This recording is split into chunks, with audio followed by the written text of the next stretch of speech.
আল্লাহর নাম আপনার সহ্য হয় না, আজকে দেখবেন তাফসির মাহফিলে নারায়ে তাকবীরের স্লোগান দিলে অনেকের গা জ্বালা করে।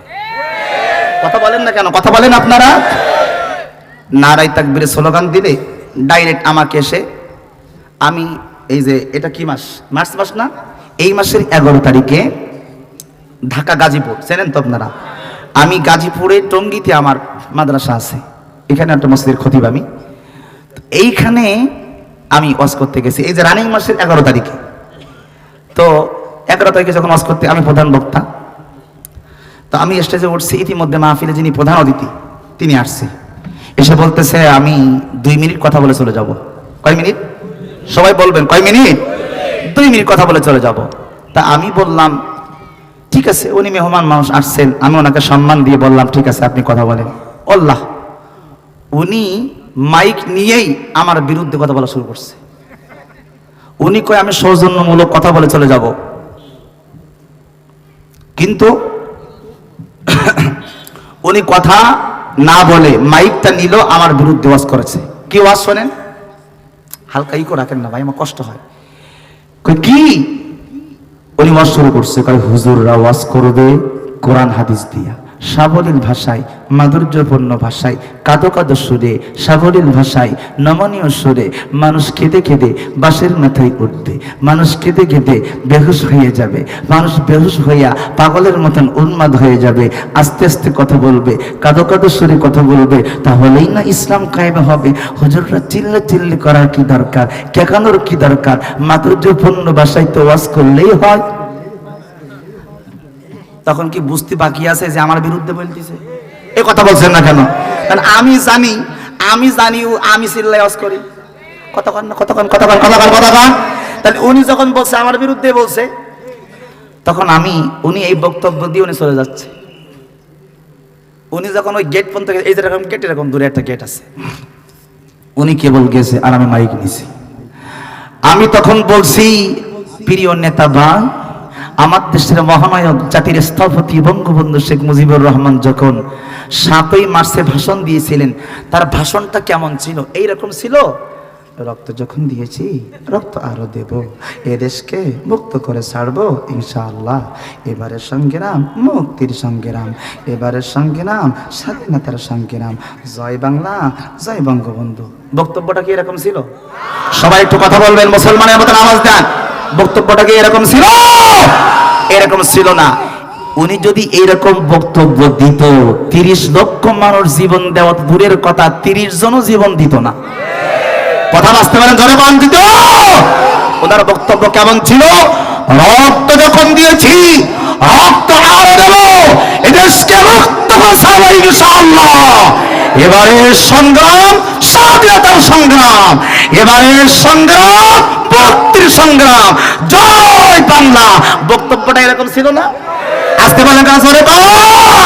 তা আমি বললাম যে আমাদের জাতীয় নেতা বঙ্গবন্ধু, স্বাধীনতার স্থপতি, জাতির অভিভাবক শেখ মুজিবুর রহমান যদি চিল্লায়া ওয়াজ করার কারণে, চিল্লায়া বক্তব্য দেওয়ার কারণে যদি 1971 সালে যদি আমার মা বোন, চাকরিজীবী, কর্মজীবী, বৃদ্ধা, আবাল বনিতা, যুবক প্রত্যেকেই যদি এদেশের জন্য জীবন দেওয়ার জন্য যদি প্রস্তুত হয়ে যায়, আজকের বাংলার জমিনে আমার মা বোনদের ইজ্জতকে নষ্ট করা হচ্ছে, আজকের বাংলার জমিনে মানের বিরুদ্ধে আইন করা হচ্ছে।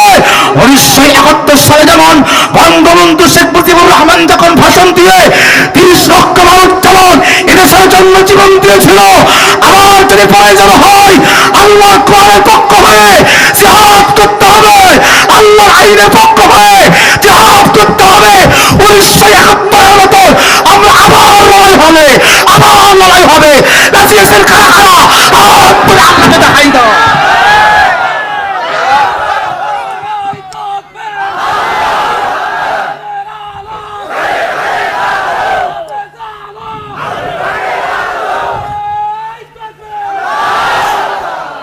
ভুলে যাবেন না, এই টুপি পরেছি টুপি খোলার জন্য নয়। ভুলে যাবেন না, এই গায়ের মধ্যে জুব্বা পরেছি জুব্বা খোলার জন্য নয়।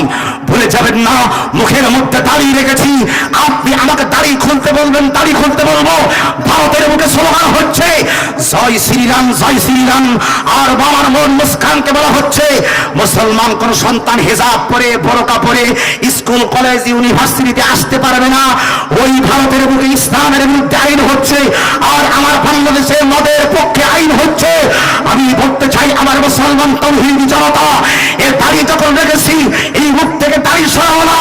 আপনার সামনে, আমার সামনে যদি একটা গুলি এনে আমার বুকের মধ্যে যদি গুলি করা হয়, আর যদি বলা হয় তুই বল জয় শ্রীরাম, জয় শ্রীরাম, ওই কাফের বেঈমানেরা বলতেছে মোহাম্মদ তেরে বাপ কা নাম জয় শ্রীরাম, জয় শ্রীরাম। এ মোহাম্মদ নবী, তোর বাপের নাম জয় শ্রীরাম, জয় শ্রীরাম। আজকে আপনার পরিচয় সহ্য হয়, আপনার নেতার বিরুদ্ধে কথা বললে আপনি সহ্য করতে পারেন না, আপনার মায়ের বিরুদ্ধে কথা বললে আপনি সহ্য করতে পারেন না, আপনার পিতার বিরুদ্ধে কথা বললে আপনি সহ্য করতে পারেন না, আপনার সন্তানের বিরুদ্ধে কথা বললে আপনি সহ্য করতে পারেন না। আমার নবী হচ্ছে আমার কলিজা, আমার ইসলাম হচ্ছে আমার কলিজা। আমার নবীর বিরুদ্ধে কটূক্তি করলে তাকে জুতা পিটা করে বাংলার জমিন থেকে সরানোর কথা বলেন, ঠিক? এ দেশ ইসলামের দেশ, আগামী দেশ কোরআনের দেশ, কথা বলেন ঠিক কিনা? আগামী দেশ কোরআনের দেশ, আগামী দেশ ইসলামের দেশ, আগামী দেশ মুসলমানদের দেশ, আগামী দেশ মসজিদের দেশ, কথা বলেন ঠিক কিনা? তুমি বলবে, আপনাদের সামনে যদি একটা গুলি ধরা হয় আর যদি বলা হয় বলো জয় শ্রীরাম, বলবেন কারা কারা? এই কথা বলেন না, মুসলমানের মতো আওয়াজ দেন। যদি আপনার সামনে বলা হয় তুমি বলো আল্লাহ নাম বাদ দিয়ে বলো জয় শ্রীরাম, আপনারা কি বলবেন? এই মুসলমানের মতন আল্লাহ কিন্তু আল্লাহর ফেরেশতারা ভিডিও করতেছেন, অন্তর থেকে সবাই বলবেন। আপনাকে যদি কোনো কাফের রাম আর বাম যদি এসে বলে যে আজকের থেকে বাংলার জমিনে নারায়ে তাকবীরের স্লোগান চলবে না, ইসলামের স্লোগান চলবে না, আমি বলতে চাই আওয়ামী লীগের স্লোগান যদি এই দেশে চলতে পারে, বিএনপির স্লোগান যদি চলতে পারে, হেফাজতের স্লোগান যদি চলতে পারে, জাতীয় পার্টির স্লোগান যদি চলতে পারে, আমাদের মুসলমানদের স্লোগান চলবে না কেন? কথা আসতে পারেন জনগণ? আমরা নারায়ে তাকবীরের স্লোগান দিলে ওরা জঙ্গিবাদের গন্ধ খোঁজে। বাবা আস্তে কথা বলবেন না, জোরে কন। কিসের গন্ধ খোঁজে? জঙ্গিবাদের গন্ধ খোঁজে। কেমনে? আমি মাহফিলে গেছি, আমাকে কয় হুজুর ওয়াজ করবেন, স্লোগান দেবেন না। ওয়াজ করবেন তবে কি দেবেন না? তা আমি বললাম এটা আবার কিরকম কথা? তো বলতেছে না আপনি কি দেশটাকে পাকিস্তান বানাবেন? আমি বললাম পাকিস্তান হবে কে? নারায়ে তাকবীর স্লোগান তো আল্লাহর স্লোগান। কি বলেন আপনারা? নারায়ে তাকবীর স্লোগান কার স্লোগান? স্লোগান কার স্লোগান? নারায়ে তাকবীর তো আল্লাহর স্লোগান, এটা আপনার আমার স্লোগান না। কথা কোন না কেন আপনারা? ১৫০০ বছর আগে আমার আল্লাহ ২৯ নম্বর পারার ১৭ নম্বর পৃষ্ঠার মধ্যে বলেছেন ইয়া আইয়ুহাল মুদাসসির কুম ফানজির ওয়া রাব্বুকা ফাকাব্বির। হে দুনিয়ার মুসলমান, তোমরা আমি রবের নামের তাকবীর দাও। একবার জোরে উচ্চ স্বরে আকাশ বাতাস মুখরিত করে দুইটা হাত উঁচু করে কোন আল্লাহু আকবার। আরো জোরে আল্লাহু আকবার, আল্লাহু আকবার, আল্লাহু আকবার, আল্লাহু আকবার। আপনারা বলেন তো এই নামের মধ্যে কোনো জঙ্গিবাদের গন্ধ আছে? মুসলমানের মতো আওয়াজ দেন, আল্লাহু আকবার নামের মধ্যে কোনো মৌলবাদের গন্ধ আছে? গন্ধ নাই। তাহলে আপনি কেন এই স্লোগানকে জঙ্গিবাদ আর মৌলবাদের গন্ধ খুঁজলেন? আল্লাহ বলছে মদ হারাম। আপনি যদি মদকে হালাল মনে করেন তাহলে আল্লাহর আইনকে আপনি বৃদ্ধাঙ্গুলি দেখালেন, আর আল্লাহর আইনকে যিনি বৃদ্ধাঙ্গুলি দেখায় ও মুসলমানের থাকতে পারে না, পারে না, পারে না। কথা কম আসতে বলবেন জনগণ। কি হয়ে যায়? সবাই বলেন কি হয়ে যায়? আরো আপনারা বলতে ভয় পাচ্ছেন আপনারা? তা জোরে বলেন কি হয়? আরো জোরে কি হয়? মুশরিক হয়ে যায়। এইবার আসেন, মুশরিক যদি হয়ে যায় তার জন্য দোয়া করা যায় কিনা এবার কোরআন থেকে দলিল দেন। তাহলে এতক্ষণ পর্যন্ত আমরা সাবেত করলাম, প্রমাণ করলাম যে আল্লাহর আইনের বিরুদ্ধে আরেকটা আইন করে, বোঝা গেল সে আল্লাহর আইন তার পছন্দ না। আপনারা আসতে পারেন জোরে কোন, জোরে কোন। তাহলে সেই মুসলমান থাকতে পারে না, কাফের হয়, বেঈমান হয়, মুশরিক হয়ে যায়।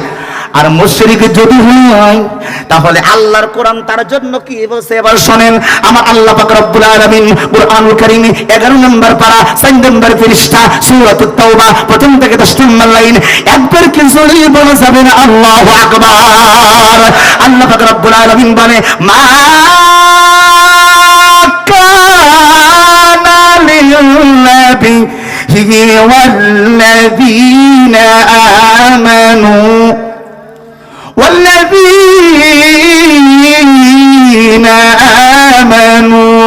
أن يستغفروا للمشركين